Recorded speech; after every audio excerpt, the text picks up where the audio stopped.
Okay, so let's continue our discussion about basic signals.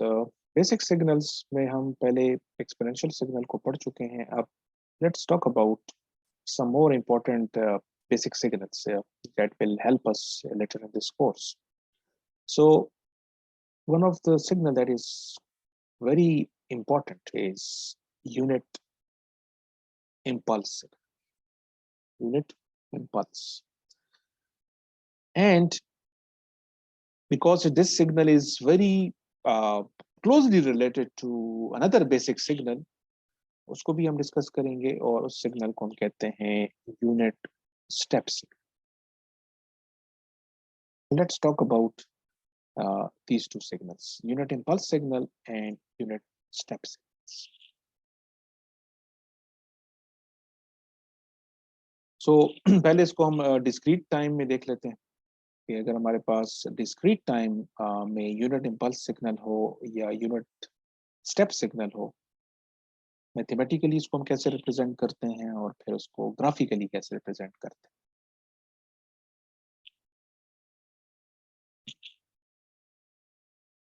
So in discrete time, unit impulse signal को हम mathematically एक symbol से denote करते हैं, and that is delta.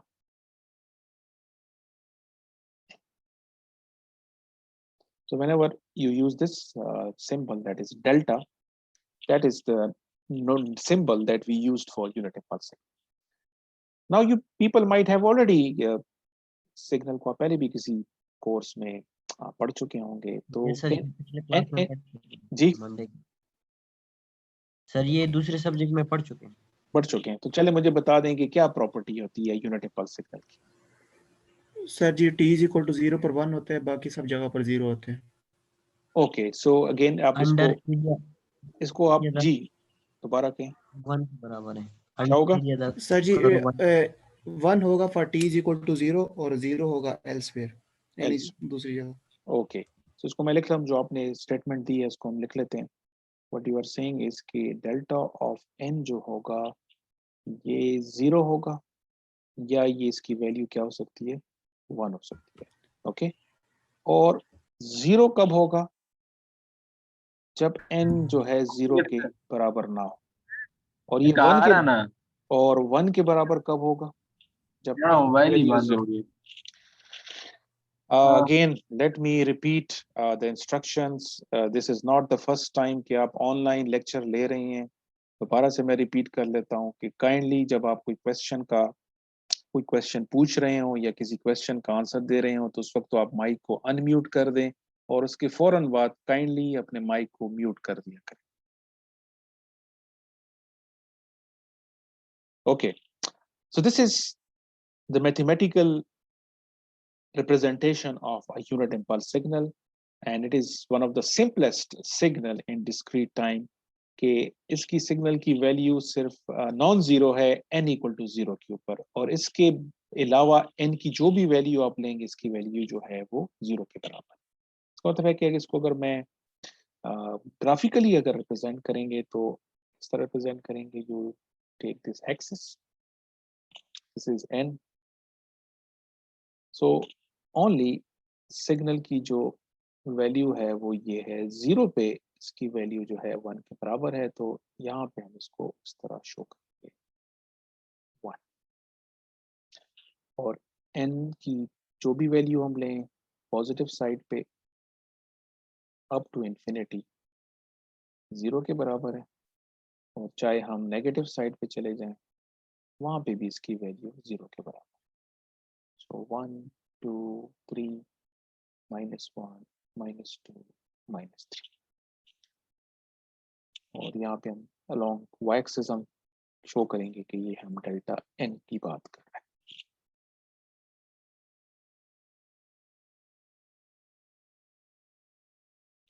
So mathematically भी हमने इसको रिप्रेजेंट कर दिया और ग्राफिकली भी रिप्रेजेंट कर दिया. सो डिस्क्रीट टाइम में यूनिट इम्पल्स सिग्नल, जिसको अगेन एक समटाइम इसको हम यूनिट सैंपल भी कहते हैं.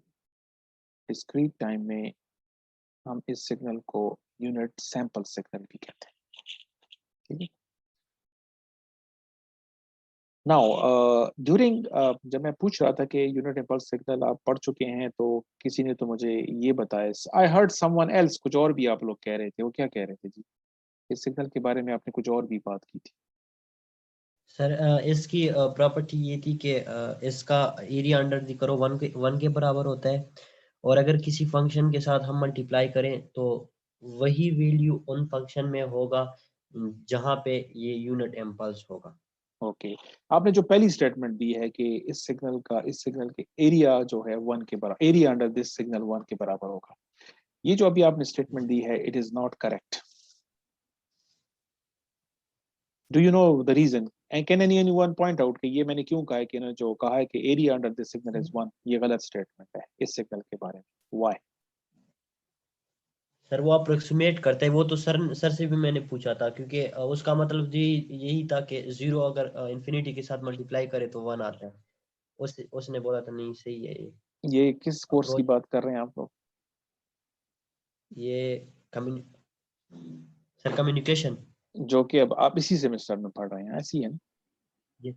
ओके ओके, तो आप इस वक्त अगेन जो मैंने स्टेटमेंट दी है वो इस सेंस में दी है कि आप एक इंपॉर्टेंट जो पॉइंट है वो आप मिस कर रहे हैं। आप जिस सिग्नल की जो बात कर रहे हैं वो आप बात कर रहे हैं continuous time unit impulse signal की बात कर रहे हैं। मैं कौन से सिग्नल की बात कर रहा हूँ? डिस्क्रीट। डिस्क्रीट। तो डिस्क्रीट डोमेन में तो एरिया का कंसेप्ट है ही नहीं। आपके ख्याल में इस सिग्नल का एरिया आप कैसे फाइंड करेंगे जो सिग्नल आपके सामने बना हुआ है? It is discrete in nature, इसका यस तो सर, ठीक इसमें है। तो हम समीशन लेते होते हैं, यस इंटीग्रेशन नहीं लेते। यस यस, तो ये जो फंड जो मैंने आपको तभी मैंने कहा कि आप जो बता रहे थे वो गलत इस सेंस में है कि आप सिग्नल की जो बात कर रहे हैं वो continuous time unit impulse signal की बात कर रहे हैं, जो अब इस कोर्स में भी हम कम्युनिकेशन सिस्टम में आप पढ़ चुके हैं, तो इट्स बेटर कि मैं उसको जल्दी से स्किप कर लूंगा, लेकिन वी विल फाइंड आउट कि कंटिन्यूअस टाइम में भी यूनिट इम्पल्स सिग्नल का क्या मतलब है, ठीक है? बट क्योंकि कम्युनिकेशन सिस्टम में आप पढ़ चुके होंगे तो I will not go into that much detail, ठीक है? But if there is any question तो फिर आप पूछ सकते हैं। सो इस सिग्नल को एक और इम्पोर्टेंट पॉइंट वो जो मैंने कहा था कि this signal is closely related to unit step signal, तो यूनिट स्टेप सिग्नल को डिफाइन कर लेते हैं और फिर देखते हैं कि इनका आपस में क्या रिलेशनशिप।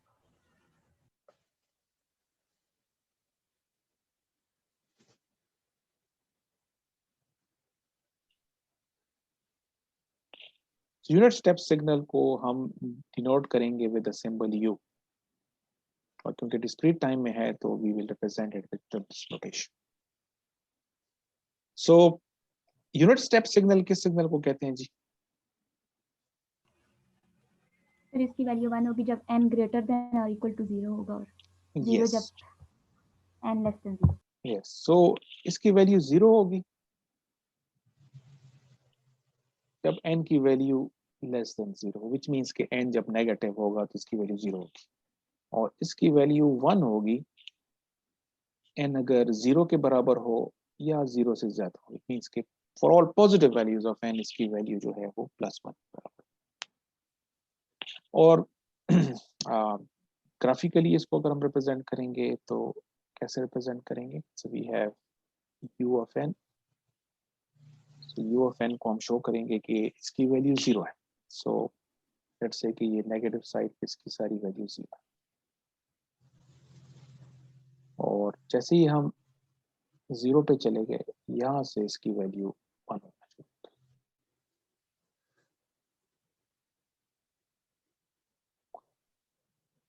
So 1 2 3 -1 -2 -3 और यहाँ पे हम लिख देंगे 1।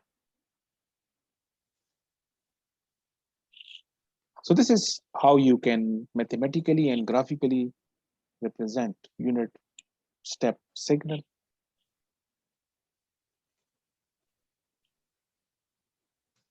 Now ये दो सिग्नल मैंने डिफाइन कर ली। अब क्योंकि इसको हमने साथ दोनों को साथ पढ़ने का मकसद यही था कि इनका आपस में क्लोज रिलेशनशिप है। So let's find out कि अगर मैं unit impulse signal unit step signal से बनाना चाहूं तो क्या कैसे रिप्रेजेंट कर सकते हैं? यूनिट स्टेप सिग्नल से मैं यूनिट इम्पल्स सिग्नल बनाना चाहता हूँ, तो क्या करना पड़ेगा आपके ख्याल? u of Sir, n you- minus you- u of n minus 1 is okay, so relationship की बात कर रहे हैं हम लोग। डेरिवेटिव लेंगे सर, डेरिवेटिव। डेरिवेटिव लेंगे। चलें जी, यहाँ पे कौन इस स्टेटमेंट को एलोबरेट करेगा? इन्होंने जो स्टेटमेंट दिया है कि डेरिवेटिव लेंगे, ये सही कह रहे हैं? सर जी ये डिस्क्रीट में तो डेरिवेटिव नहीं ले सकते। नहीं ले सकते, yes. Sir ji u of n minus u of n minus 1 करेंगे तो वो फिर आ जाएगा। यस, सो पहला रिलेशनशिप ये है कि अगर मेरे पास मैं चाहता हूं कि यूनिट इम्पल्स सिग्नल को in terms of unit step signal लिख लूं, तो मैं क्या करूंगा? u ऑफ n से सब्ट्रैक्ट करूंगा मैं u of n minus 1।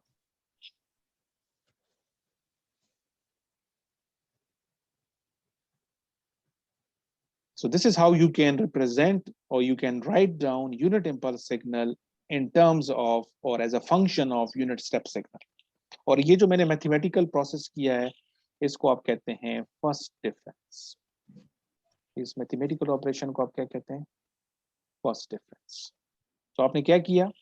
Unit step signal का फर्स्ट डिफरेंस जब हम लेंगे, यूनिट स्टेप सिग्नल का फर्स्ट डिफरेंस जब हम लेंगे, जिसका मतलब ये है, इससे क्या चीज बन जाएगी? यूनिट इम्पल्स सिग्नल बन जाएगा।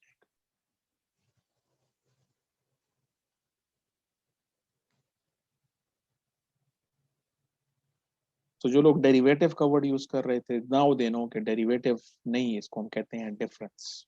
डिस्क्रीट टाइम में डेरिवेटिव हैज नो मीनिंग।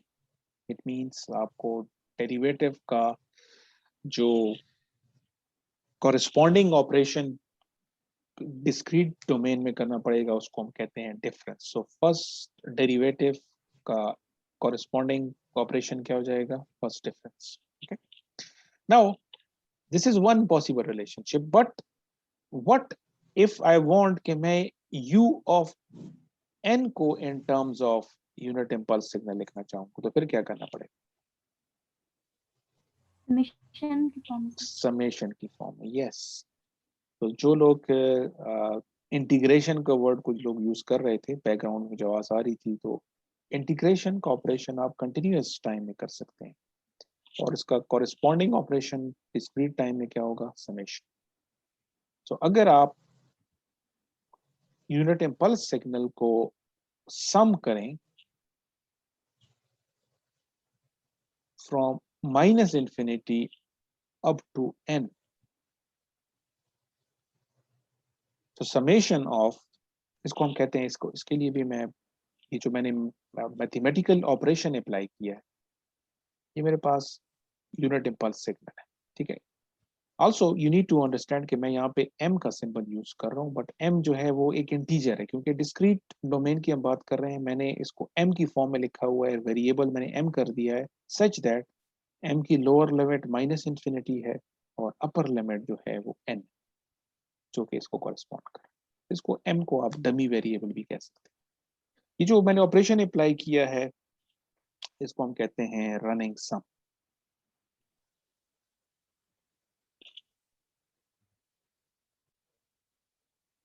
इसको हम कहते हैं running some.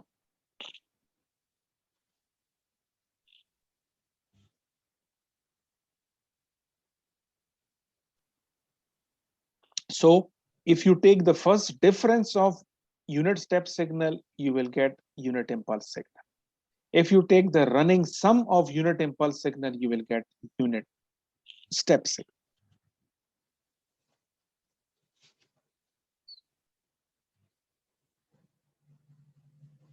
Now it's also important कि ये जो मैंने मैथमेटिकल रिप्रेजेंटेशन दी है, इसको आपने ग्राफिकल अंडरस्टैंडिंग इसकी डेवलप करनी है, जो कि लेटर ऑन जब हम कन्वोल्यूशन पढ़ेंगे, convolution a very important operation in signal system, वहाँ पे ये ग्राफिकल तरीके से आप प्रॉब्लम को सॉल्व करना जो है, ये बड़ा जरूरी हो जाएगा। तो लेट्स फाइंड आउट, ये जो मैंने पहली रिप्रेजेंटेशन लिखी है फर्स्ट डिफरेंस, इसको मैं अगर ग्राफिकल फॉर्म में लिखूं कि u of n minus u of n minus 1 से u of n कैसे आएगा।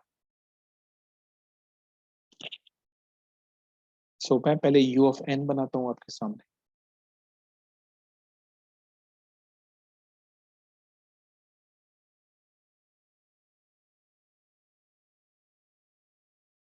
सो u of n के बारे में हम ऑलरेडी पढ़ चुके हैं कि ये ऐसा सिग्नल है कि जो 1 के बराबर है for all positive values,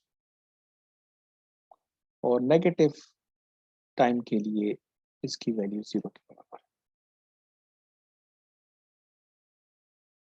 so this is how graphically u of n को हम रिप्रेजेंट करेंगे। अब दूसरा जो सिग्नल मुझे चाहिए वो ये वाला चाहिए, u of n minus 1। So what we need to do, u of n minus 1 का क्या मतलब होगा जी, कौन सा ऑपरेशन अप्लाई करेंगे? शिफ्ट टू राइट हो जाएगा सर। शिफ्ट टू राइट हो जाएगा। शिफ्ट टू राइट होने का मतलब क्या हो जाएगा, अब ये सिग्नल कहां से, 1 से स्टार्ट होगा। 1 से यस 1 से स्टार्ट होगा, यस करेक्ट। सो ये 0 हो गया, 1 2 3, और नेगेटिव के लिए ऑलरेडी ये 0 है तो मेरे पास। ओके सो लेट्स से तो u of n भी आपके सामने है और u of n minus 1 भी सामने है। इन दोनों को हमने क्या करना है, सब्ट्रैक्ट करना, फर्स्ट डिफरेंस। फर्स्ट डिफरेंस लेना। ठीक है, तो इसका मतलब ये है कि अगर मैं graphically u of n minus u of n minus 1 करूंगा तो what will happen, what will happen after subtracting this signal from this? Sir unit impulse बनेगा 0 पे सर। Yes, 1 पे सिर्फ सिग्नल ये पोर्शन आपका रह जाएगा, बाकी इससे ये सब्ट्रैक्ट करेंगे 0 हो जाएगा, इससे ये सब्ट्रैक्ट करेंगे। सो ऑल सिग्नल्स जितनी भी वैल्यूज हैं सब की सब आपके पास सिर्फ यहाँ पे आपके पास ये रह जाए।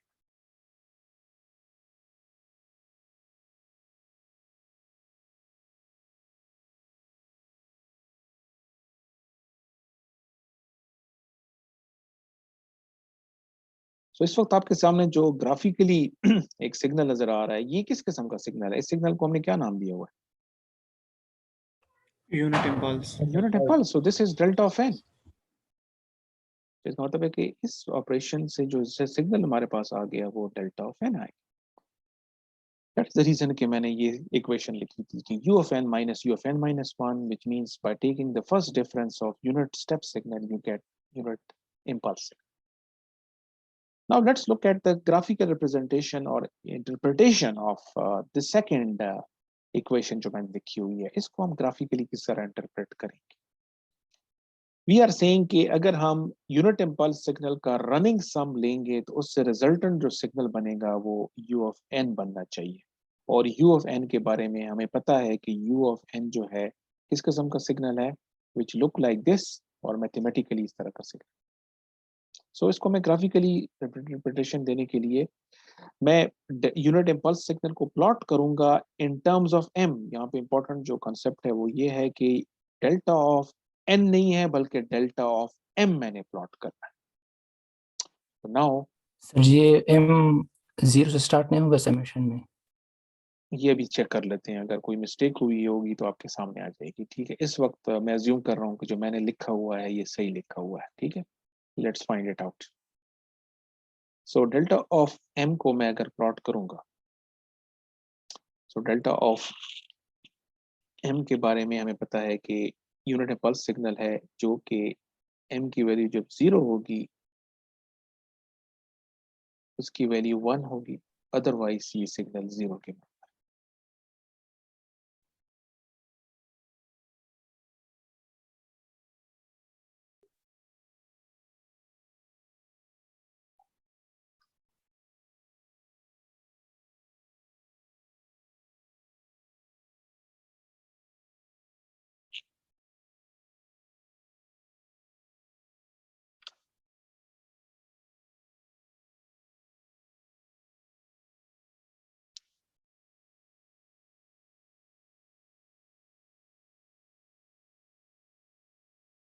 Okay, now let's look at it. यहाँ पे जो मैंने लिखा हुआ है कि हमने इस सिग्नल को इसका रनिंग सम फाइंड करना है। m की वैल्यू मैंने एज्यूम की है, मैंने ली है कि माइनस इन्फिनिटी से स्टार्ट करना पड़ेगा, अप टू n तक जाना पड़ेगा। ठीक हो गया। अब पहले हमें n की वैल्यू डिसाइड करनी पड़ेगी कि हम स्मॉल n की कौन सी वैल्यूज के लिए ये रिलेशनशिप देखना चाह रहे हैं। ठीक है, तो पहले केस में मैं ज्यूम कर लेता हूँ कि n जो है एक ऐसा नंबर है जो कि नेगेटिव नंबर है। ठीक है, n क्या है? Less than 0। ठीक है, तो मैं इसको यहाँ पे लिख रहा हूँ, for n less than 0। n जब लेस देन 0 है तो आपका जो समेशन है आपने किस रेंज में कर रहे हैं? m माइनस इन्फिनिटी से अप टू सम नंबर जो कि नेगेटिव नंबर होगा, ऐसे ही है। सो इसका मतलब ये है कि मेरा जो इंटरवल ऑफ समेशन है वो क्या होगा? इंटरवल ऑफ समेशन, यहाँ पे मैं एग्जांपल के तौर पर ले लेता हूँ।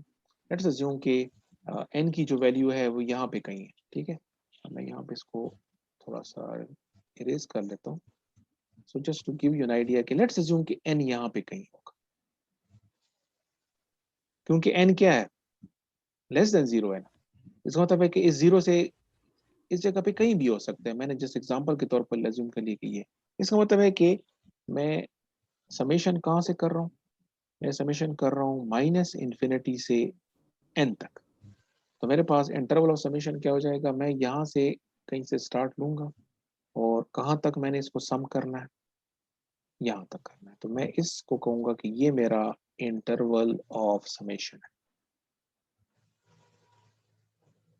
आपके ख्याल में इस केस के लिए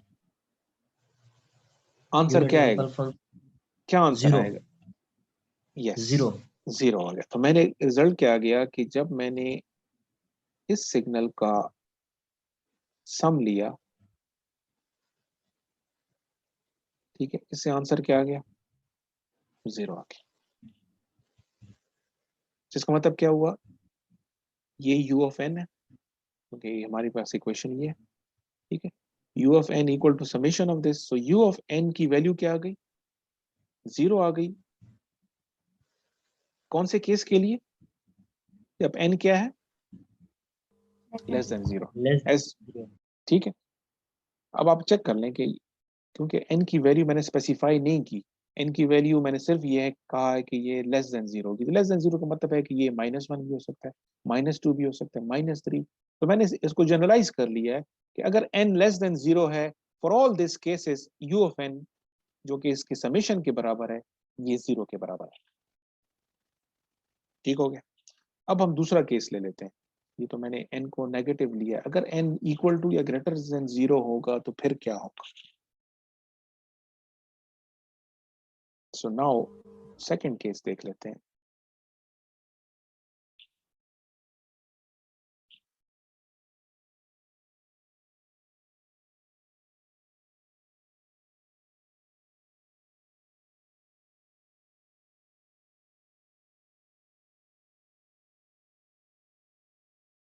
ओके, अब हम सेकंड केस देख रहे हैं जब आपके पास n इक्वल टू या ग्रेटर देन 0। ठीक है, इस केस में अगर आप देखें, हमारे पास n जो है वो लेट से 0 भी हो सकता है। मैं इसको कुछ जनरलाइज कर रहा हूँ, मैं फॉर ऑल पॉजिटिव वैल्यू ले रहा हूँ। तो यहाँ पे n जो है यहाँ पे कहीं होगा।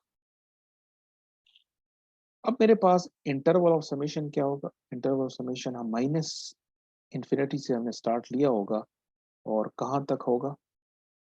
n तक होगा।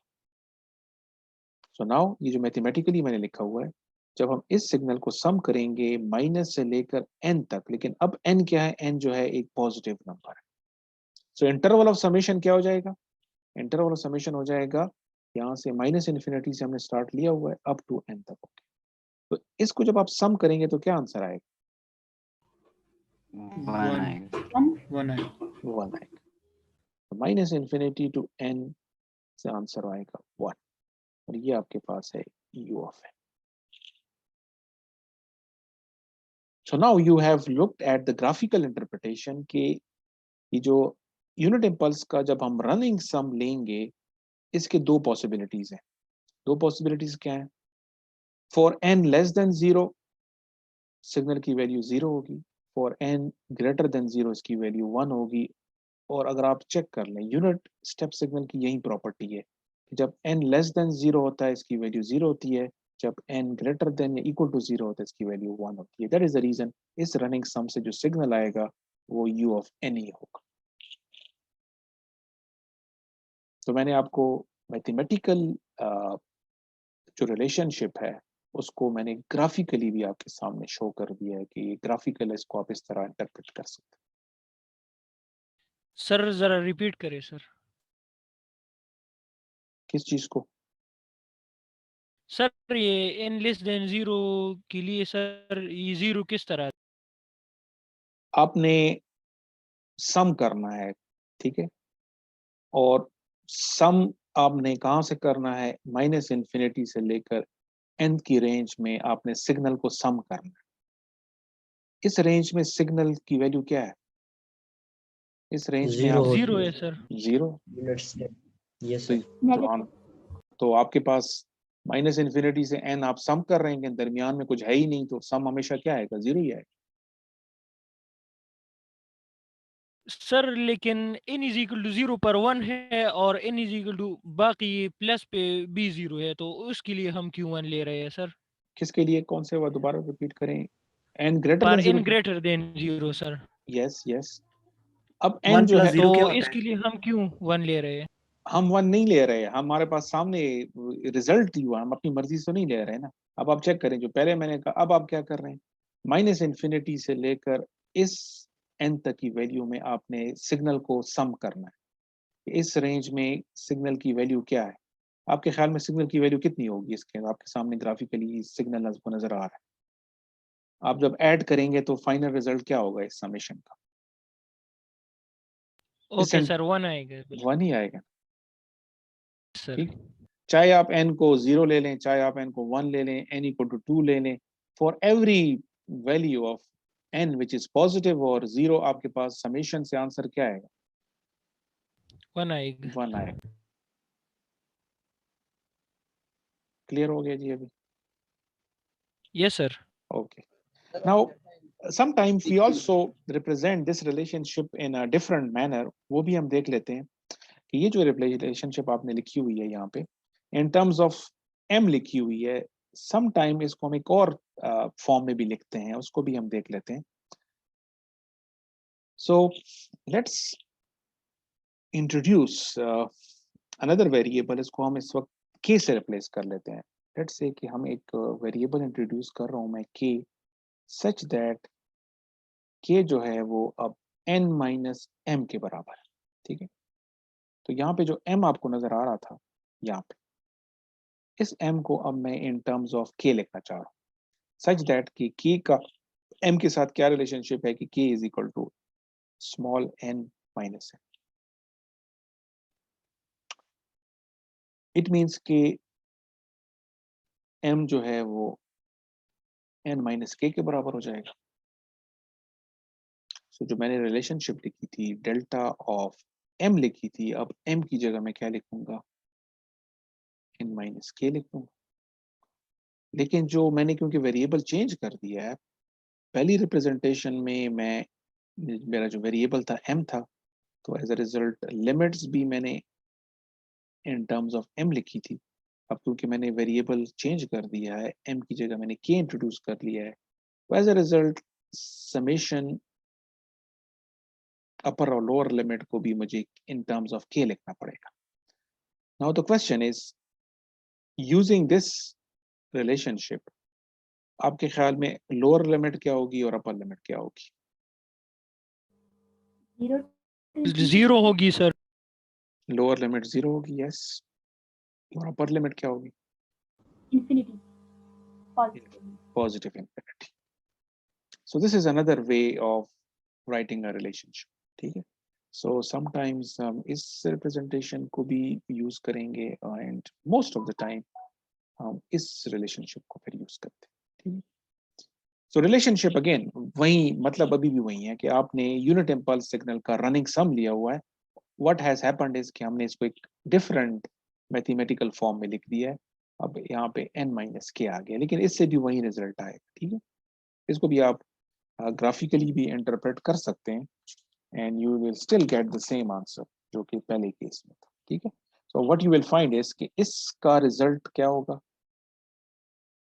0 होगा जब भी आप इसको n लेस देन 0 के लिए समेशन को देखेंगे, और इससे रिजल्ट 1 ही आएगा जब आप n को इक्वल टू या ग्रेटर देन 0 आएंगे, ठीक।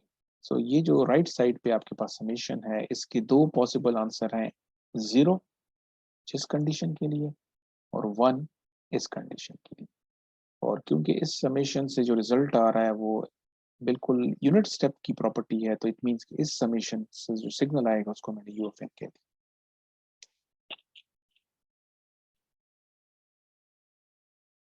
So what I will suggest is कि जो मैंने यहाँ पे आपके सामने किया था, ये वाला जो ग्राफिकल मैंने आपके सामने इंटरप्रिटेशन की, ये इंटरप्रिटेशन अब आप खुद यूज करें इस केस के लिए।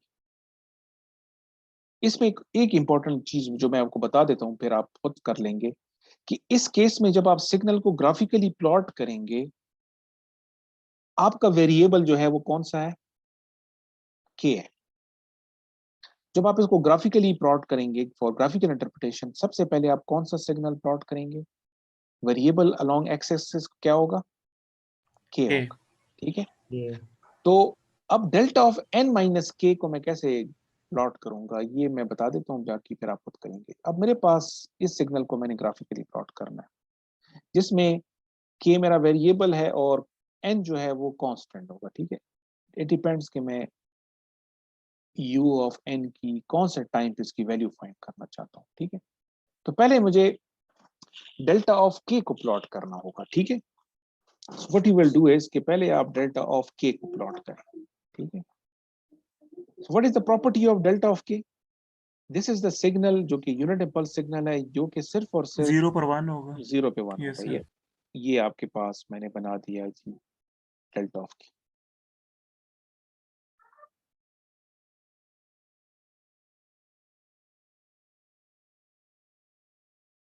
ओके, फिर आप कौन सा सिग्नल बनाएंगे, ये अगेन इफ यू रिमेम्बर हमने delta of n। मैंने एक टॉपिक आपको पढ़ाया था सिग्नल ट्रांसफॉर्मेशन वाला, ठीक है, याद है आप सबको? Yes sir. वो टॉपिक हमने इसलिए पढ़ा था कि अब देखिए उसको मैं अप्लाई कर रहा हूँ। मैंने इस सिग्नल को प्लॉट करना है, सो आई नीड टू अंडरस्टैंड कि ये डेल्टा ऑफ n माइनस के, original signal delta of k है मेरे पास, क्योंकि मैं k डोमेन k को मैंने इंटीजर लिया हुआ है। अब डेल्टा ऑफ n माइनस के मैं कैसे अप्लाई करूंगा, सो मैं पहले इसके ऊपर इट्स अप टू मी, मैं नेक्स्ट ऑपरेशन कौन सा अप्लाई करता हूँ। लेट्स अज्यूम कि मैं डेल्टा ऑफ k के बाद डेल्टा ऑफ माइनस k बनाना चाहता हूँ, क्योंकि यहाँ पे माइनस k है ना। तो ये कौन सा ऑपरेशन यस होगा, सर। कौन सा operation, time reverse. Time reversal. So what will happen to this signal, what will happen to this नीचे सिग्नल, की सेम रहेगा sir. Mirror image. Mirror image. तो मिरर इमेज बनने के बाद क्या होगा आपके ख्याल में, मुझे क्या बनाना चाहिए अब यहाँ पे, डेल्टा ऑफ माइनस के जब आप ग्राफिकली बनाएंगे तो क्या फर्क पड़ेगा उसके, सेम रहेगा सर। यस सेम रहेगा, सेम so रहेगा right, क्योंकि फंक्शन क्योंकि जो प्रॉपर्टी ऑफ यस सर। जो हमारा सिग्नल है वो है ही ऑलरेडी 0 पे ही एग्जिस्ट करता है, तो उसको मैं अगर मिरर इमेज ले भी लूं तो यही सिग्नल आएगा, ऐसे ही होगा। मैं इसको थोड़ा सा यस तो इसका मतलब है कि यस डेल्टा सर। ऑफ, इस केस में डेल्टा ऑफ माइनस के और डेल्टा ऑफ के में कोई फर्क नहीं, ऐसी है।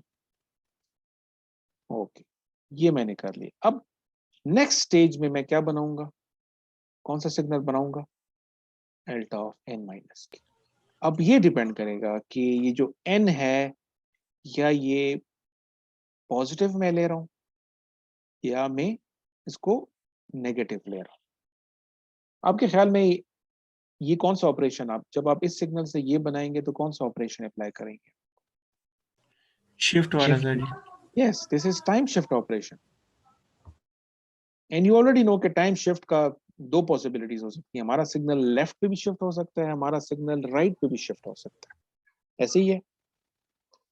Yes yes sir. सर। तो अगर मैं कहूँ ये वाला केस जो है, जब आप डेल्टा ऑफ n माइनस के को प्लॉट करेंगे थर्ड केस में, ठीक है, यहाँ पे मैं इसको लेट्स अज्यूम कि मैं इसको अज्यूम कर लेता हूँ कि जो पहला मैंने सिग्नल प्लॉट किया है ये डेल्टा ऑफ माइनस के वाला है। अब आपने कौन सा सिग्नल प्लॉट करना है? डेल्टा ऑफ n माइनस के को प्लॉट करना है सच दैट n जो है एक नेगेटिव नंबर है। So what will happen to this signal? जी, इस सिग्नल पे क्या फर्क डिले पड़ेगा हो जब? जाएगा। सर जी जी सेम रहेगा उसी तरह। क्या होगा? शिफ्ट पे शिफ्ट हो नेगेटिव जाएगी। Number what will happen? Sir एक स्टेप आगे जाएगा सर, एक स्टेप आगे जाएगा, 1 पे एक शिफ्ट हो व्हाई यू आर सेइंग कि एक स्टेप होगा? किस बेस पे आप कह रहे सर। n इंटीजर है ना सर, हैं? यस इंटीजर है बिल्कुल, तो n यस सर 0 है, लेस देन 0 के लिए 0 है तो नहीं हो सर सिग्नल को। जी, कौन इसको क्लियर करेगा जी? अब आपने सिग्नल नहीं बनाना है, होगी sir, what will happen to अगर दिस हम सिग्नल? जी जी, डिफिनेशन को अप्लाई करें तो 0 हो जाएगी, क्या होगा? शिफ्ट ही नहीं होगा। डिफिनेशन को अप्लाई करेंगे तो सर 0 होगी, शिफ्ट ही नहीं होगा। क्यों नहीं होगा? मैं तो कह रहा हूँ कि n जो है एक नेगेटिव नंबर है। मैंने कहा है ना, ये मैं कह रहा हूँ कि ये सिग्नल है, डेल्टा ऑफ n माइनस के को प्लॉट करना है और सच दैट n एक नेगेटिव नंबर है। मैं तो कह रहा हूँ कि n के negative. Okay, what will happen to this signal? Simple example Depend upon the value of n. क्या होगा? Depend upon the value of n. N is a constant. तो मैं तो कह रहा हूँ कि कांस्टेंट है, लेकिन मैं कह रहा हूँ, ये मैं सर बता अगर रहा हूँ नेगेटिव सर नेगेटिव अगर है। n नेगेटिव है तो हमारे साथ राइट पे शिफ्ट सर जी इसी जगह पर रहेगा, इसी जगह पर। राइट पे शिफ्ट होगा। राइट पे शिफ्ट होगा, ऐसे ही है जी। Yes sir. राइट पे नहीं, लेफ्ट पे शिफ्ट होगा। ये सिग्नल जो है 0 के बजाय अब आपके पास डिपेंडिंग अपॉन द वैल्यू यहाँ पे आ जाए। तो ये डेल्टा ऑफ n माइनस के होगा, और जब n को आप पॉजिटिव लेंगे तो फिर ये सिग्नल किधर शिफ्ट कर जाएगा? राइट पे शिफ्ट कर जाएगा। ठीक है, तो ये आपके पास लेफ्ट शिफ्ट होगा, और जब आप n ग्रेटर देन 0 लेंगे तो ये right shift. Okay, let's continue this lecture in the next session. Okay.